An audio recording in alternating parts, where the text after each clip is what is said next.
หน้าใสไร้สิวด้วยแตงกวาสูตรเด็ดสุดมหัศจรรย์ที่สามารถกำจัดสิวบนผิวหน้าคุณให้ออกไปแบบเรียบเนียนนายโอริแชร์ออนพรีเซนต์สวัสดีครับสำหรับท่านใดที่เพิ่งเข้ามาชมอย่าลืมกดแชร์กดไลค์กด Subscribe และกระดิ่งแจ้งเตือนเพื่อจะได้ไม่พลาดและการติดตามในครั้งต่อไปขอบคุณครับเอาละไปชมกันเลยวิธีการและส่วนผสมมีดังต่อไปนี้ครับ นำแตงกวา1ลูกครับขมิ้น1หัว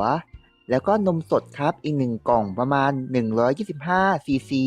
วิธีการทำและวิธีการใช้ครับนำส่วนผสมทั้ง3อย่างมาประใส่เครื่องปั่นและปั่นให้เป็นเนื้อเดียวกันครับสามารถนำมาขัดตัว